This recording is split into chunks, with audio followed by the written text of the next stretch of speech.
ہم کریں گے ہر مظلوم کی حمایت۔ السلام علیکم، میں ہوں حرین فاطمہ اور آپ دیکھ رہے ہیں حمایتی نیوز HD چینل۔ نظر ڈالتے ہیں آج کی اہم خبروں پر۔ خبر شامل کرتے ہیں روزنامہ حمایتی نیوز خصوصی رپورٹ۔ عنوان: پاکستان ایک نظریاتی مملکت ہے، صوبوں نے نہیں بلکہ مسلمانوں کی اجتماعی جدوجہد نے پاکستان بنایا۔ سینئر صحافی کا رد عمل، سہیل وڑائچ سے معافی کا مطالبہ۔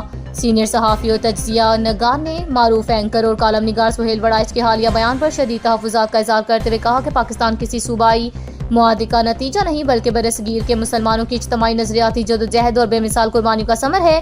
انہوں نے کہا کہ چند روز پہلے سہیل وڑائچ نے ایک ٹی وی پروگرام میں یہ موقف اختیار کیا کہ صوبوں نے پاکستان بنایا جو تاریخی حقائق اور نظریہ پاکستان کے منافی ہے۔ ان کے مطابق اس قسم کے بیانات قوم میں غلط فہمیاں پیدا کر سکتے ہیں اور شہدائے پاکستان کی قربانی کو نظر انداز کرنے کے مترادف ہے۔ انہوں نے واضح کیا کہ تحریک پاکستان کی قیادت محمد علی جناح اور علامہ اقبال جیسے عظیم رہنماؤں نے کی، جبکہ آل انڈیا مسلم لیگ نے پورے برصغیر کے مسلمانوں کی نمائندگی کی۔ 1945 اور 46 کے انتخابات میں مسلمانوں نے پاکستان کے قیام کے حق میں فیصلہ دے کر ثابت کیا کہ یہ جدوجہد کسی ایک صوبے کی نہیں بلکہ قوم کی مشترکہ جدوجہد تھی۔ انہوں نے مزید کہا کہ 14 اگست 1947 کو پاکستان کا قیام ایک نظریاتی بنیاد پر عمل میں آیا جس کے لیے لاکھوں مسلمانوں نے ہجرت کی اور اپنی جانوں کی قربانی دی۔ پاکستان ایک وفاقی ریاست ضرور ہے مگر اس کی بنیادی قومی وحدت اور اسلامی نظریہ ہے، نہ کہ صوبائی علیحدگی۔ آخر میں انہوں نے سہیل وڑائچ سے مطالبہ کیا کہ وہ اپنے بیان پر قوم سے وضاحت اور معذرت کریں اور نظریہ پاکستان کی حمایت کا اعادہ کریں۔